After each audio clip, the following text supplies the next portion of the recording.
Dr. Sarah Mitchell stood in the empty conference room, her heart pounding as she stared at the official letter in her hands. The words blurred together, but the meaning was crystal clear. The board was questioning her qualifications and considering the removal of her instructor badges from the very program she had built from nothing. 23 years ago, Sarah had been a young graduate student with fire in her eyes and a revolutionary idea in her mind. She believed that emergency response training could be transformed from the outdated, lecture-heavy model into something dynamic, hands-on, and truly life-saving. Back then, nobody listened to her. The established institutions dismissed her ideas as too radical, too expensive, too risky. But Sarah was stubborn. Growing up in a small mining town in Pennsylvania, she had learned early that if you wanted something done right, you often had to do it yourself. Her father worked the coal mines for 37 years, coming home each evening covered in black dust but never complaining.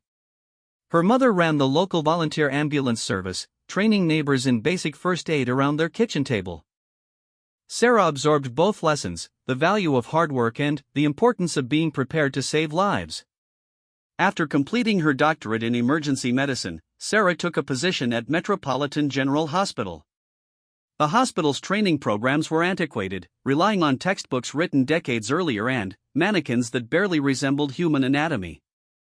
New staff struggled with real emergencies because their training bore little resemblance to actual crisis situations. Patient outcomes suffered, and Sarah watched too many preventable deaths occur due to inadequate preparation. She began developing her own training methods during her off hours. Sarah converted her garage into a makeshift simulation lab, using her savings to purchase realistic medical mannequins and emergency equipment. She invited colleagues over for informal training sessions, focusing on scenario-based learning that mimicked real emergency situations. Word spread quickly about these innovative sessions, and soon healthcare workers from across the city were requesting invitations. The breakthrough came during a multi-vehicle accident on Interstate 95. Sarah happened to be driving home when she witnessed the crash unfold. She pulled over and immediately began coordinating the emergency response. The paramedics who arrived had attended her garage training sessions, and they seamlessly implemented the advanced techniques she had taught them. Their coordinated efforts saved 3 lives that night, including a 6-year-old girl who had been trapped in an overturned vehicle. Local news covered the rescue, and Sarah found herself fielding calls from hospitals, fire departments, and emergency services organizations across the region. Everyone wanted to know about her training methods. Rather than keeping her techniques proprietary, Sarah made a decision that would define her career. She would create a comprehensive certification program and make it available to anyone who needed it. Sarah quit her hospital position and founded the Emergency Response Excellence Institute.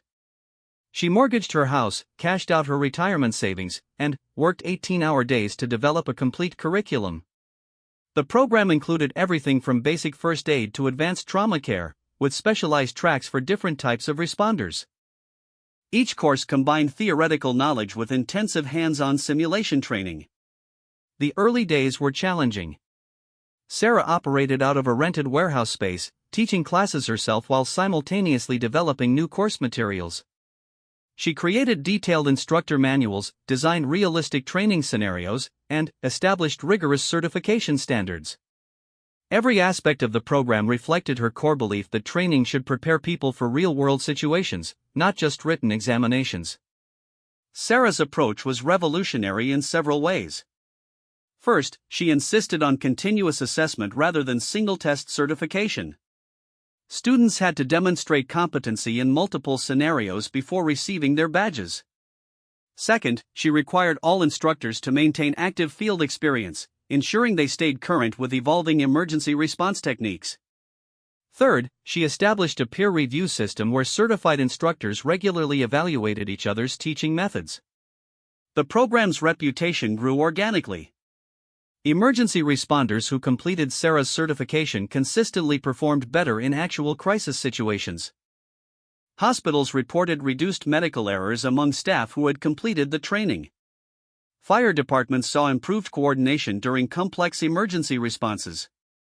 Insurance companies began offering premium discounts to organizations whose staff held certifications from the Emergency Response Excellence Institute. Within 5 years, the program had expanded to include over 200 certified instructors teaching across 15 states. Sarah developed standardized training materials, created instructor certification requirements, and established quality control measures to ensure consistency across all locations. She personally reviewed every instructor application and conducted regular site visits to maintain program standards. The growth brought new challenges. Sarah had to navigate complex regulations as her program became recognized by state emergency services agencies. She worked with government officials to establish official recognition for her certifications, ensuring they met or exceeded existing standards. This process required extensive documentation of her methodologies, statistical analysis of student outcomes, and coordination with various regulatory bodies. Sarah also faced resistance from established training organizations who viewed her program as competition. Some attempted to discredit her methods or question her qualifications. However, the measurable success of her graduates spoke louder than any criticism. Emergency response organizations consistently chose her program over alternatives because of its proven effectiveness in real-world situations. As the program matured, Sarah began developing advanced specialization tracks. She created courses for hospital emergency departments, wildland firefighting teams, urban search and rescue units, and disaster response organizations. Each specialization required unique training scenarios and specialized equipment, demanding significant investment and expertise to develop properly. The instructor network grew to include some of the most respected emergency response professionals in the country. Sarah maintained personal relationships with many of her instructors, regularly seeking their input on program improvements and new course development. She established an annual conference where instructors could share experiences, learn new techniques, and contribute to the ongoing evolution of the program. Sarah's personal investment in the program went beyond financial. She knew the name and background of every certified instructor, personally reviewed significant incident reports involving program graduates, and maintained detailed records of program outcomes. Her office walls were covered with letters from people whose lives had been saved by emergency responders trained through her program. The success of the Emergency Response Excellence Institute attracted attention from major corporations and government agencies. Sarah received offers to sell the program or merge with larger organizations, but she consistently declined. She believed that maintaining independent control was essential to preserving the program's quality and integrity. By the program's 15th anniversary, over 10,000 emergency responders held certifications from the Emergency Response Excellence Institute. The program had been adopted by major hospital systems, fire departments, and emergency medical services across the country. Sarah had created not just a training program, but a new standard for emergency response education. However, success brought unexpected scrutiny. As the program gained national recognition, various stakeholders began questioning aspects of its operation. Some competitors complained about unfair advantages, regulatory agencies requested detailed compliance documentation, and internal politics within partner organizations created new pressures. Sarah had always focused on the program's mission rather than political considerations.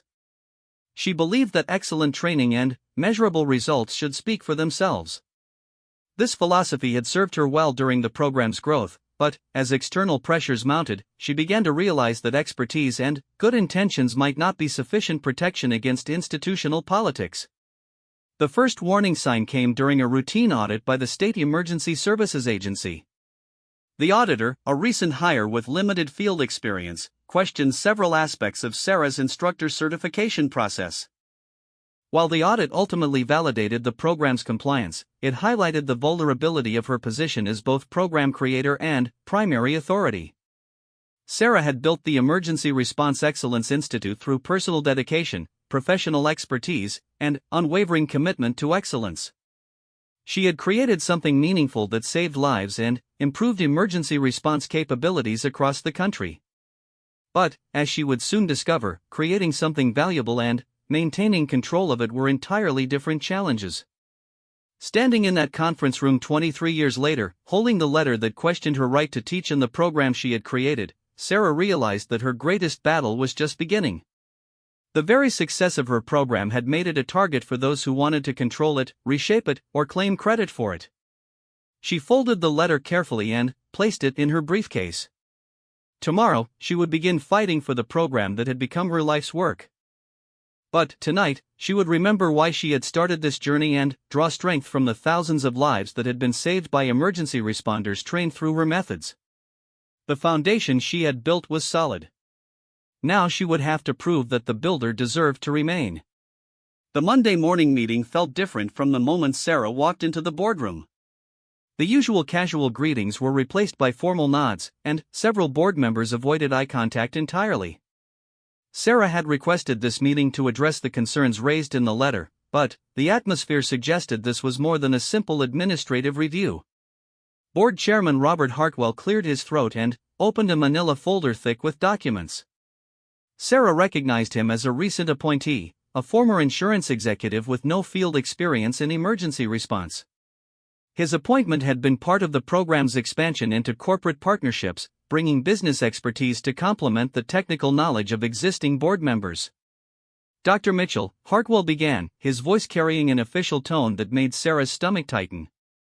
We've received several concerning reports about irregularities in your instructor's certifications. Some stakeholders have questioned whether you meet current industry standards for program oversight. Sarah felt her face flush. After building the program from nothing, after personally training hundreds of instructors and developing every aspect of the curriculum, she was being questioned about her qualifications. She forced herself to remain calm, remembering her father's advice about never letting others see you lose control. I'd like to understand specifically what qualifications are being questioned, Sarah replied evenly. I created these standards, and I believe my credentials speak for themselves. Board member Patricia Stone, a longtime ally who had supported the program's growth, shifted uncomfortably in her chair.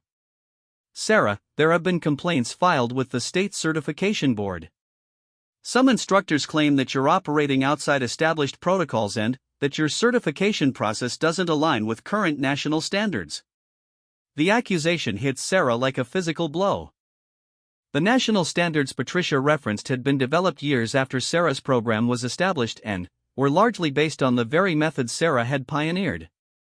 The irony was almost absurd. She was being accused of not meeting standards that had been derived from her own innovations. Can you tell me who filed these complaints? Sarah asked, though she suspected she already knew the answer. Hartwell consulted his notes. The complaints were submitted by Advanced Emergency Training Solutions and United Safety Institute. They've raised concerns about competitive practices and questioned whether independent programs should be allowed to operate without oversight from established training organizations. Sarah recognized both names immediately. Advanced Emergency Training Solutions was a corporate training company that had been losing market share to her program for years. Their founder, Marcus Webb, had publicly criticized Sarah's methods as unproven, despite the overwhelming evidence of their effectiveness. United Safety Institute was a government-affiliated organization that had repeatedly attempted to acquire or regulate independent training programs. The picture was becoming clear. This wasn't about her qualifications or program standards. This was a coordinated effort to eliminate competition and consolidate control over emergency response training under established institutional frameworks. Sarah had built something too successful to ignore, and now larger organizations wanted to either control it or destroy it. I assume you've reviewed the outcome data for our program graduates, Sarah said, pulling out a folder of her own. Our certified responders consistently demonstrate superior performance in real emergency situations. Patient survival rates, response times, and coordination effectiveness all show significant improvements compared to traditional training programs. Board member Dr. James Crawford, an emergency physician who had been one of Sarah's early supporters, nodded agreement. The statistical evidence is compelling. Our program's effectiveness is well documented and independently verified. But Hartwell seemed unimpressed by the data. The issue isn't program effectiveness, Dr. Mitchell. The concern is whether you personally meet the credentials required to oversee instructor certification. The complaints suggest that you lack proper administrative certification and that your program operates without adequate regulatory oversight. Sarah realized she was facing a carefully orchestrated challenge designed to exploit a fundamental weakness in her position. When she had created the program, she had focused on developing the best possible training methods and achieving measurable results. She had obtained all necessary licenses and certifications, but she had not anticipated the need to navigate complex institutional politics. The regulatory landscape had changed significantly since she founded the Emergency Response Excellence Institute. New agencies had been created, additional certification requirements had been established, and the bureaucratic framework surrounding emergency response training had become increasingly complex. Sarah had always maintained compliance with legal requirements, but she had not actively pursued every possible administrative credential. "I'd like to see the specific requirements that I allegedly don't meet," Sarah said, maintaining her professional composure despite her growing anger. Hartwell slid a document across the table. "The State Emergency Training Authority now requires all program directors to hold current administrative training certification in addition to their technical credentials. You don't appear to have this certification." Sarah scanned the document quickly. The administrative training certification had been established just 18 months earlier, ostensibly to ensure that training program directors understood current regulatory requirements and administrative best practices. However, Sarah suspected it was actually designed to create barriers for independent programs like hers. "This certification didn't exist when I founded the program," Sarah pointed out. "The grandfathering provisions should apply to established program directors." "That's where it gets complicated," Board Member Stone interjected. "The grandfathering provisions only apply if you can demonstrate continuous compliance with evolving standards. There's some question about whether your program has maintained adequate documentation of regulatory compliance." Sarah felt the trap closing around her. She had always maintained meticulous records of program operations, student outcomes, and safety protocols. However, the administrative requirements had grown increasingly complex over the years, and she had focused her attention on program delivery rather than bureaucratic compliance. "Who is questioning our documentation?" Sarah asked. "The complaints include detailed allegations about missing paperwork, improper certification procedures, and failure to implement required oversight mechanisms," Hartwell explained. "While these may be technical violations, they provide grounds for review of your instructor status." Dr. Crawford leaned forward. "This seems like a manufactured crisis. Sarah has been successfully operating this program for over 2 decades. The sudden appearance of technical violations coinciding with complaints from competitor organizations suggests a coordinated attack rather than legitimate regulatory concerns." Hartwell's expression hardened. "The board has a fiduciary responsibility to address legitimate regulatory concerns, regardless of their source. Dr. Mitchell, you'll need to obtain the required administrative training certification within 60 days or face suspension of your instructor privileges pending full review." The 60-day deadline was clearly designed to be impossible to meet. The certification process typically took 6 months, including prerequisite courses, examination periods, and waiting times for administrative approval. Even if Sarah could somehow accelerate the process, she would be fighting on her attacker's chosen ground rather than defending her actual qualifications and achievements. "I need to understand something," Sarah said, her voice tight with controlled emotion. "Are you questioning my technical competence, my program's effectiveness, or just my paperwork compliance?" Stone looked uncomfortable. "Sarah, nobody questions your expertise or the program's success. This is purely about regulatory compliance and ensuring the program meets current administrative standards." "Then, explain to me why my instructor badges are being threatened over paperwork issues while my actual qualifications and program results are acknowledged to be excellent." Hartwell consulted his notes again. "The regulatory framework requires compliance with all applicable standards, not just performance metrics. Administrative certification ensures that program directors understand current legal requirements, liability issues, and oversight protocols." Sarah realized that arguing about the fundamental unfairness of the situation would be pointless. She was dealing with people who either didn't understand or didn't care about the difference between bureaucratic compliance and actual competence. The board had been presented with a legal framework that gave them cover to avoid defending her against outside pressure. "I'll need a complete copy of all complaints and supporting documentation," Sarah said formally. "I also want to review the board's legal analysis of these issues and understand what options exist for addressing them." "Of course," Hartwell replied. "Legal counsel will provide you with complete documentation within 48 hours. However, I should mention that the complainants have also filed formal challenges with the State Emergency Training Authority. This board review is separate from potential state action." The revelation hit Sarah like another punch. Not only was she facing internal challenges to her position, but external regulatory agencies were being pressured to investigate her program. If the state agency found violations, it could result in suspension of the program's official recognition, effectively destroying everything she had built. Sarah understood now that she was facing a sophisticated campaign designed to either force her out of her own program or destroy it entirely. The attackers had identified regulatory vulnerabilities, filed coordinated complaints, and created pressure from multiple directions simultaneously. They were betting that she couldn't defend against institutional challenges while continuing to operate the program. But Sarah had not built the Emergency Response Excellence Institute by backing down from difficult challenges. Her mining town upbringing had taught her that sometimes you had to fight for what was right, even when the odds seemed impossible. Her mother's volunteer ambulance service had operated for years despite regulatory pressure and funding challenges because the community needed it. "I want to make something clear," Sarah said, standing to address the full board. "This program has saved thousands of lives through superior training methods and rigorous standards. If regulatory compliance requires additional paperwork or certifications, I'll obtain them. But I will not allow bureaucratic manipulation to destroy something that serves the public good."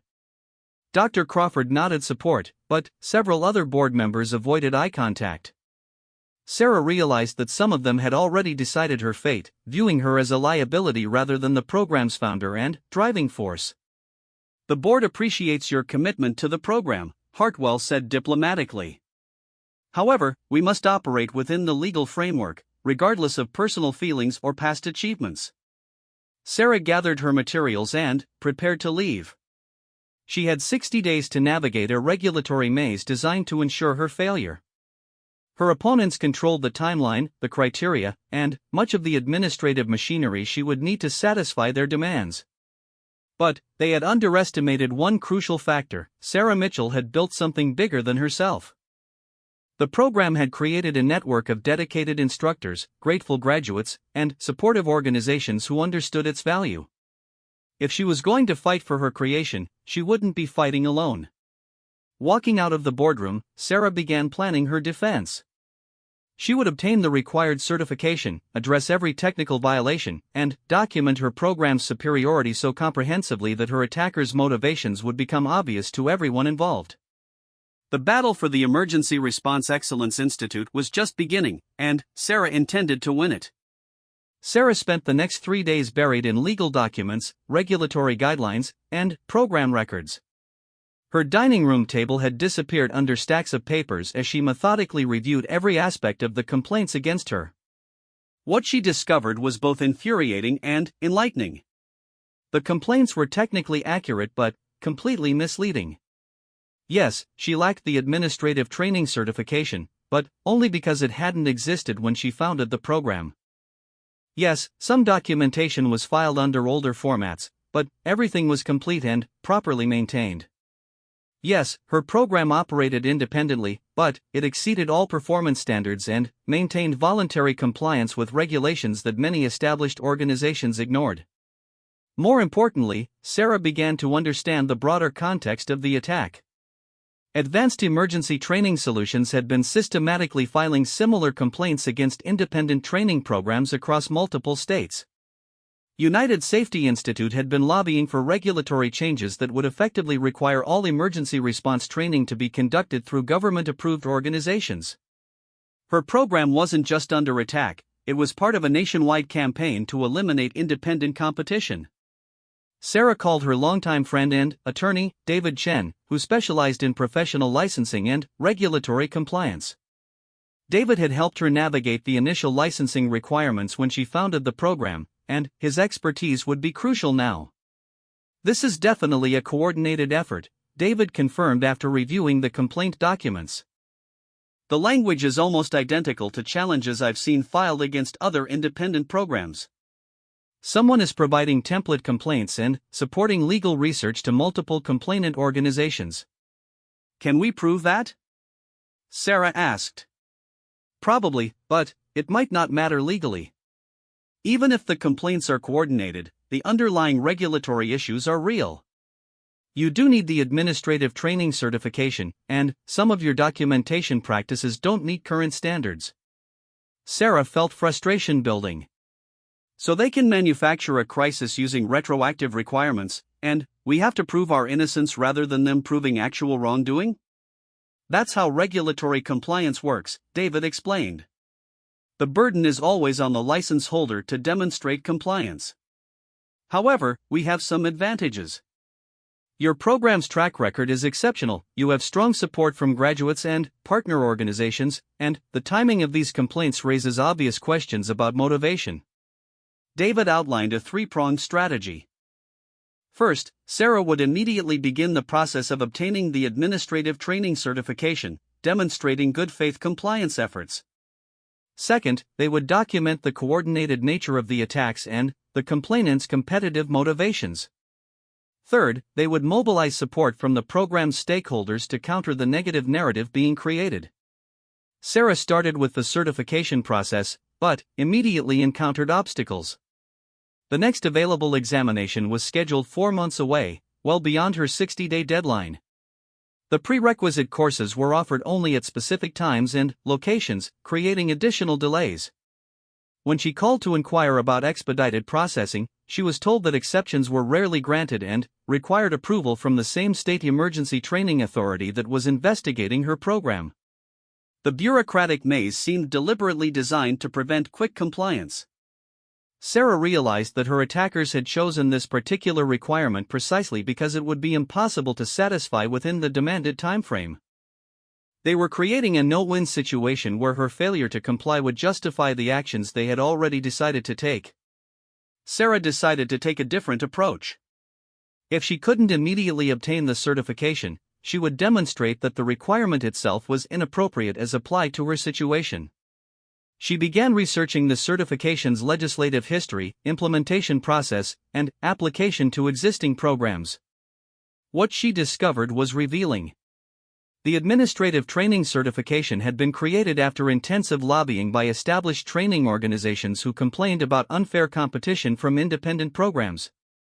The certification requirements were specifically designed to favor large institutional providers over smaller independent operations. Most tellingly, the grandfathering provisions had been deliberately written to exclude successful independent programs through technical requirements that were virtually impossible to satisfy retroactively. Sarah compiled a comprehensive analysis showing that the certification requirement was being used as a barrier to competition rather than a legitimate quality assurance measure.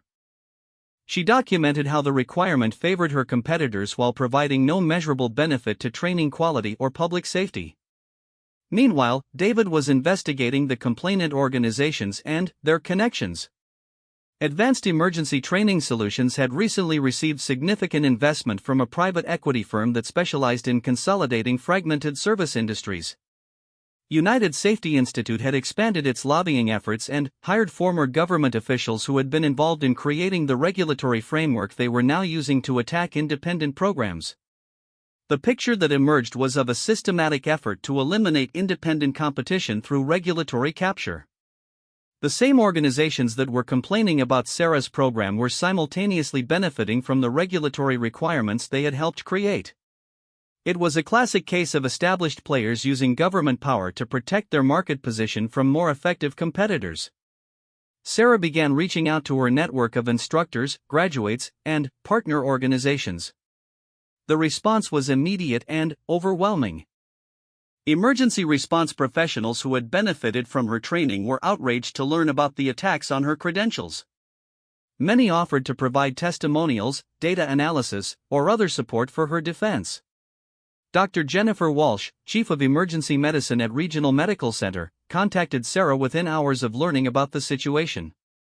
"This is absolutely ridiculous," she said.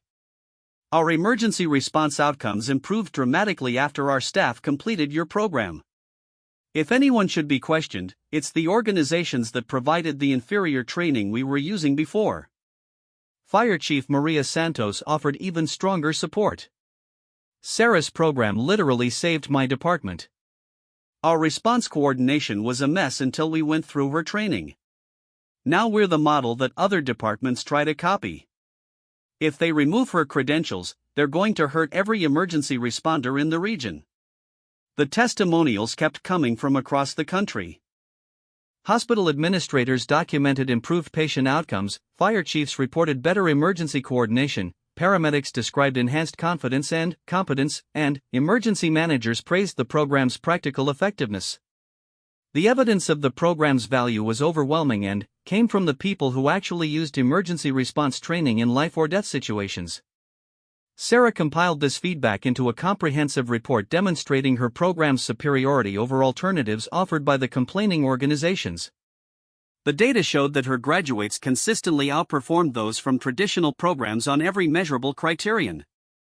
More importantly, the testimonials came from practicing professionals rather than administrative bureaucrats, giving them credibility that regulatory paperwork could never match.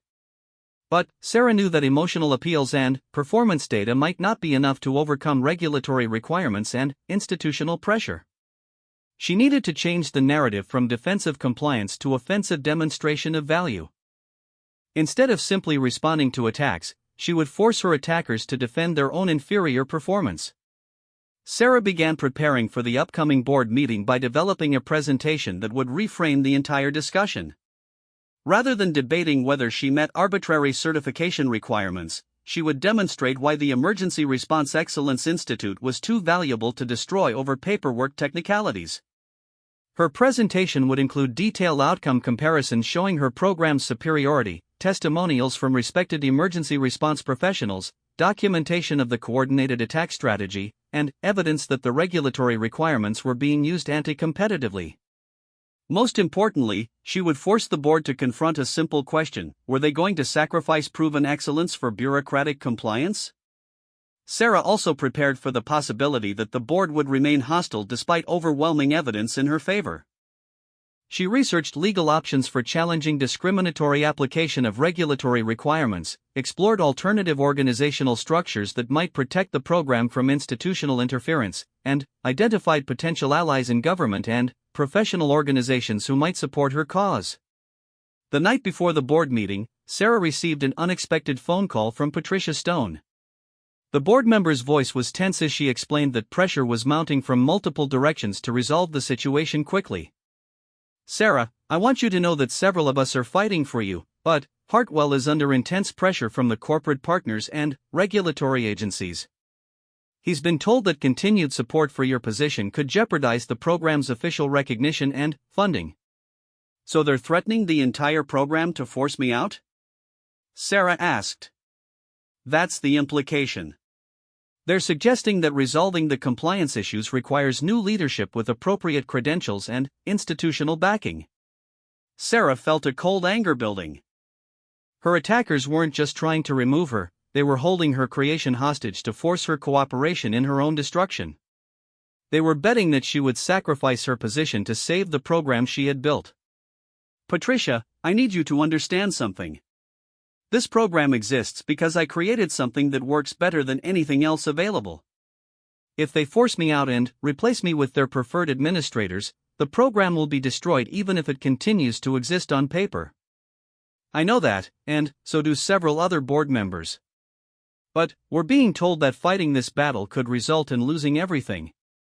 Sarah understood the impossible position her supporters were in.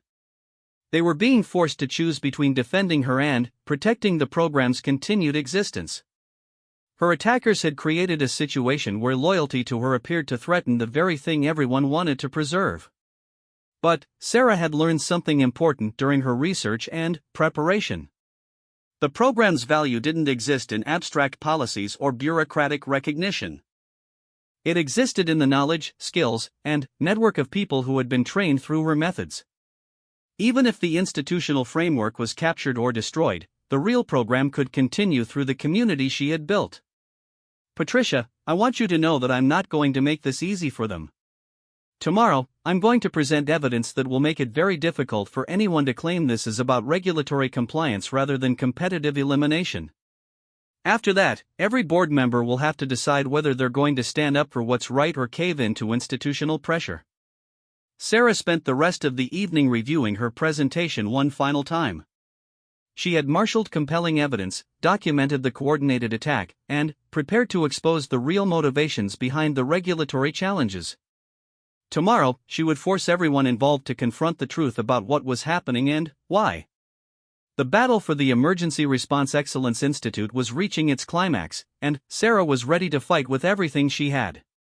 She had built something worth defending, and she intended to defend it. The boardroom was packed beyond capacity.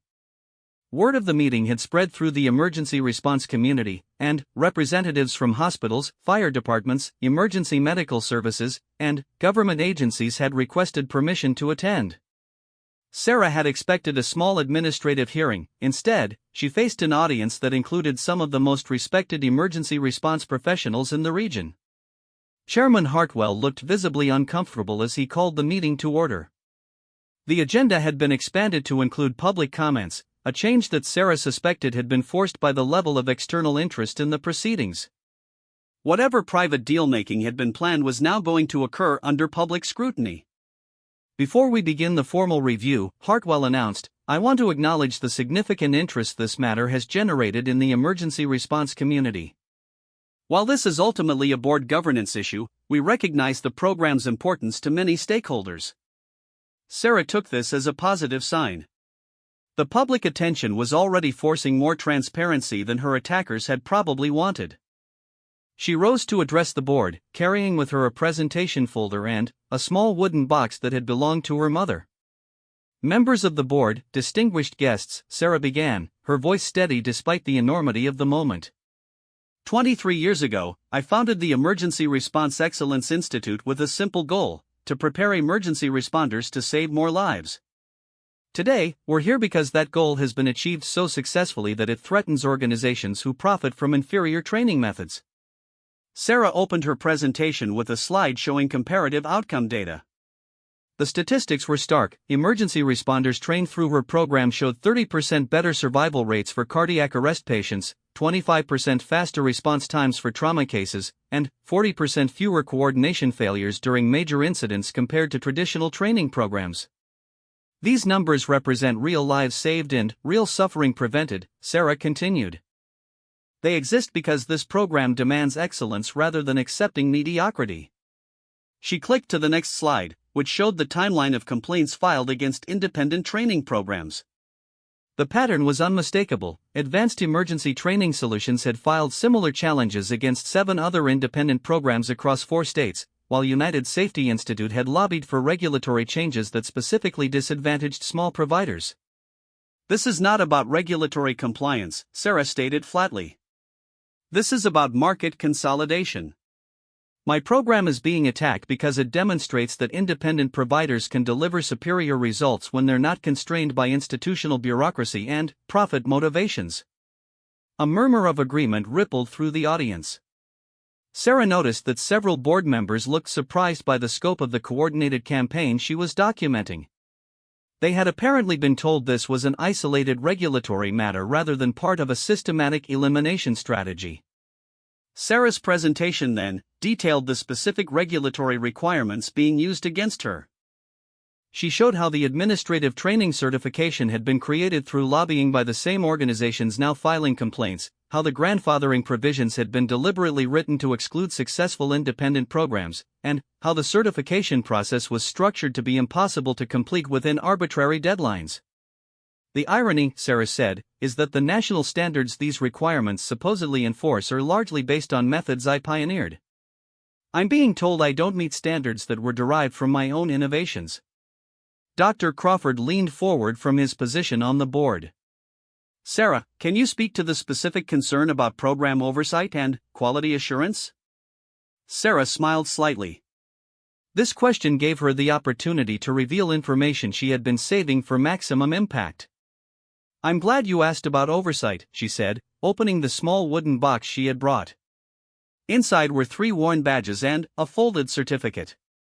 These belonged to my mother, who ran our town's volunteer ambulance service for 37 years. She never had formal certification because none existed when she started, but she trained hundreds of people in life-saving techniques and saved countless lives. Sarah held up the certificate. "This is the original charter for the State Emergency Medical Services Authority, signed by the governor in 1987. My mother helped write the standards that became the foundation for modern emergency medical certification in this state." A gasp went through the audience as people realized what she was revealing. "My mother didn't just meet regulatory standards," Sarah continued. "She helped create them. And, when I founded this program, I didn't just comply with existing standards, I established new ones that became models for programs across the country." Sarah clicked to a new slide showing adoption of her training methods by government agencies, military organizations, and international emergency response teams. Her techniques were being used to train responders in 12 countries and had been incorporated into official protocols by the Federal Emergency Management Agency. "The question isn't whether I meet current standards," Sarah said, her voice gaining strength. "The question is whether current standards are adequate to address modern emergency response challenges. My program exists precisely because traditional approaches were failing to prepare responders for real-world situations."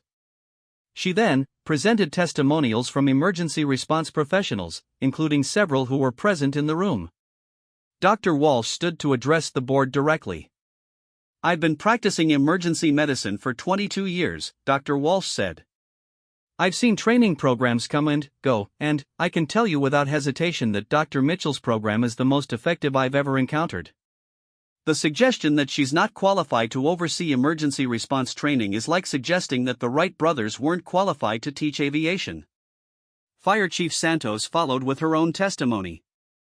"My department's performance metrics improved across every category after completing Dr. Mitchell's program. Our insurance rates went down, our injury rates went down, our public safety ratings went up. If this board removes her credentials, you'll be making emergency response less effective across the entire region." The testimonials continued for nearly an hour, with representatives from hospitals, emergency medical services, disaster response organizations, and government agencies providing specific examples of how Sarah's program had improved their operations. The evidence was overwhelming and came from people who used emergency response training in life or death situations every day. But Sarah could see that board chairman Hartwell remained unmoved by the testimonials. His expression suggested that he had received instructions to resolve this matter regardless of public opinion or program effectiveness. She realized that her presentation, while compelling, might not be enough to overcome institutional pressure and predetermined outcomes. Sarah decided it was time to reveal her final piece of evidence. "Mr. Hartwell, before this board makes its decision, I think you should know something about the organizations that have filed complaints against me." She displayed a slide showing corporate financial documents and regulatory filings. Advanced Emergency Training Solutions was acquired last year by Consolidated Health Services, a private equity firm that has been systematically purchasing emergency response training companies. Their business model depends on eliminating independent competition and consolidating market control. The next slide showed lobbying expenditures and campaign contributions. United Safety Institute has spent over $2 million in the past 3 years lobbying for regulatory changes that benefit large institutional providers. They've made substantial contributions to political candidates who support their preferred policies. Sarah paused to let this information sink in before continuing. "The regulatory framework being used to attack my program wasn't created to improve training quality. It was designed to eliminate competition for organizations that profit from maintaining inferior standards." She clicked to her final slide, which showed the organizational chart for the State Emergency Training Authority. Several key positions were held by former executives from Advanced Emergency Training Solutions and United Safety Institute. "The people reviewing my credentials for compliance with regulatory standards are the same people who created those standards to benefit their former employers," Sarah said quietly. "This isn't regulatory oversight. It's regulatory capture. The room erupted in angry murmurs as the audience absorbed the implications of what Sarah had revealed. She had documented a systematic effort to use government power to eliminate competition and consolidate market control. The attack on her program wasn't about regulatory compliance, it was about corporate profits and institutional power. Board member Stone looked stunned. Sarah, are you alleging that this entire proceeding is the result of corporate manipulation of the regulatory process? I'm not alleging anything, Sarah replied. I'm documenting it with public records and financial disclosures. The evidence speaks for itself. Dr. Crawford was visibly angry.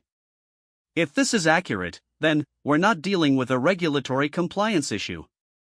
We're being used as tools in a corporate consolidation strategy. Hartwell finally spoke, his voice tight with strain. These are serious allegations, Dr. Mitchell, but they don't address the fundamental issue of regulatory compliance. Regardless of motivation, you still need to meet current certification requirements. Sarah had been waiting for this response. She opened her briefcase and pulled out a thick folder of documents. Actually, Mr. Hartwell, I do meet all current certification requirements. While preparing my defense, I discovered that the administrative training certification can be obtained through a portfolio review process for experienced professionals. I submitted my portfolio 3 weeks ago and received confirmation yesterday. She handed copies of the certification to each board member. The document was official, complete, and unassailable. Furthermore, Sarah continued, I've brought all program documentation into compliance with current standards and obtained verification from independent auditors that our quality assurance systems exceed regulatory requirements. The revelation that Sarah had quietly satisfied all compliance requirements while preparing her defense changed the entire dynamic of the meeting. Her attackers had gambled that she couldn't meet their arbitrary deadlines, but she had found alternative pathways they hadn't anticipated. Finally, Sarah said, I want the board to understand something important about the future of this program. If you allow it to be captured by corporate interests or destroyed through regulatory manipulation, you'll be eliminating something that can't be replicated. She gestured toward the audience of emergency response professionals. This program works because it was built by people who understand emergency response rather than people who understand profit maximization. Its value lies in methods that were developed through field experience rather than boardroom decisions. Sarah closed her presentation with a simple statement, I created this program to save lives, and it has succeeded beyond anything I originally imagined. The choice now is whether you'll allow it to continue serving that mission or whether you'll let it be destroyed by people who see emergency response training as just another market to be dominated. The board voted that afternoon to dismiss all compliance concerns and reaffirm Sarah's credentials and authority. But, more importantly, the public exposure of the coordinated attack led to a broader investigation of regulatory manipulation in the emergency response training industry. 6 months later, Advanced Emergency Training Solutions was investigated for anti-competitive practices, and several officials at United Safety Institute were charged with corruption related to their regulatory influence activities. Sarah's program not only survived the attack but emerged stronger, with enhanced credibility and expanded recognition for its integrity and effectiveness. Sarah kept her mother's badges on her desk as a reminder that creating something valuable was only the beginning. Protecting it from those who would exploit or destroy it for their own gain was an ongoing responsibility that required constant vigilance and occasional courage. The Emergency Response Excellence Institute continued to grow and evolve, but it remained true to its founding mission, preparing people to save lives through excellence rather than accepting mediocrity. And Sarah continued to lead it, secure in the knowledge that sometimes the best defense of what you've built is simply refusing to let others take it away.